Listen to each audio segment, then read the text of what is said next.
اپنے خیالات کا اظہار فرمائیں۔ غلام سبحانی صاحب۔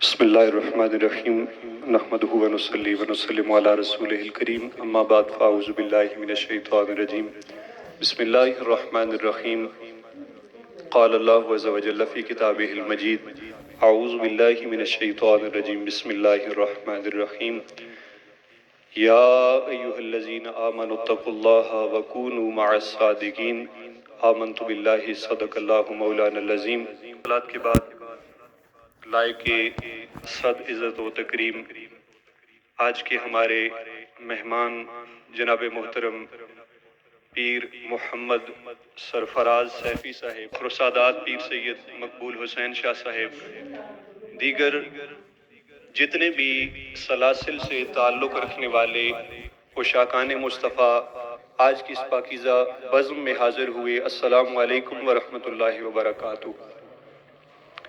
میں انشاءاللہ زیادہ وقت نہیں لوں گا، صرف ضرورت مرشد اور ادب مرشد پہ عدیل بھائی نے یہ حکم کیا کہ آپ نے اس پہ چند لمحے چند کلمات کہنے ہیں۔ اللہ کریم میری زبان پہ کلمہ حق جاری فرمائیں۔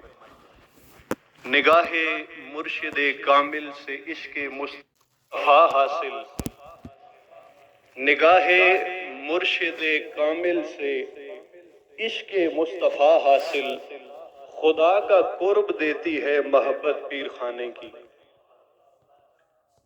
یہ اللہ کے نیک بندوں کی صحبت کا یہ اثر ہے کہ بندے کو مصطفیٰ جان رحمت صلی اللہ علیہ وآلہ وسلم کا عشق بھی عطا ہوتا ہے، اور محبوب کائنات صلی اللہ علیہ وآلہ وسلم نے جس وحدہ لا شریک کی وحدانیت کا درس دیا، بندے کو اس رب کائنات کی حقیقی محبت بھی عطا ہوتی ہے۔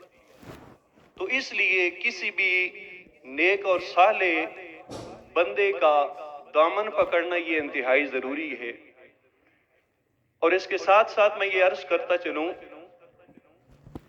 کہ ہر ایک سلسلہ اس کی اپنی شان ہے۔ آپ دیکھتے ہیں سلسلہ عالیہ نقشبندیہ سے آپ تعلق رکھتے ہیں، الحمدللہ کثیر تعداد میں یہاں پہ لوگ موجود، کسی کا تعلق سلسلہ عالیہ قادریہ سے، کسی کا کسی اور سلسلہ سے۔ تھوڑی سی اگر توجہ آپ میری جانب چند لمحے کریں، یوں سمجھیں کہ یہ ہاتھ کی 5 انگلیاں ہیں، اس ہر ایک انگلی کا سائز الگ، ہر ایک انگلی کی اس کے اندر اللہ نے جو خاصیتیں رکھی ہیں، ہر انگلی کی خاصیت الگ ہے، لیکن یہ پانچوں کی پانچوں انگلیاں جب کسی ایک نقطے پہ جمع ہوتی ہیں تو پھر ان کا سائز، ان کی جو مختلف پن ہے وہ ختم ہو جاتا ہے، یہ ساری کی ساری یکجا ہو جاتی ہیں۔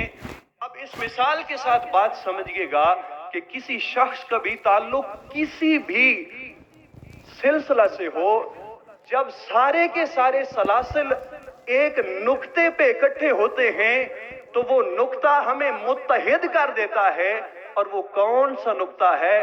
وہ نقطہ ہے جناب محمد مصطفیٰ صلی اللہ علیہ وآلہ وسلم کی ذات والا صفات۔ تو اس لیے برادران اسلام یہ سارے کے سارے سلسلے یوں سمجھیں کہ جب ملتے ہیں تو اس کی جو مرکزیت ہے وہ مصطفیٰ جان رحمت صلی اللہ علیہ وآلہ وسلم ہی ٹھہرتی ہے۔ اس لیے ہر ایک سلسلے کا یہی مقصد ہے، یہی منتہا ہے، یہی مقصود ہے کہ بارگاہ رسالت مآب صلی اللہ علیہ وآلہ وسلم کے ساتھ قرب حاصل ہو۔ بس آخری بات کر کے اپنی بات کو ختم کرتا ہوں۔ حضرت امام ابو القاسم قشیری رحمت اللہ تعالی علیہ نے رسالہ قشیریہ کے اندر صحبت مرشد کو لازم پکڑنے کے حوالے سے بڑی خوبصورت باتیں کی ہیں۔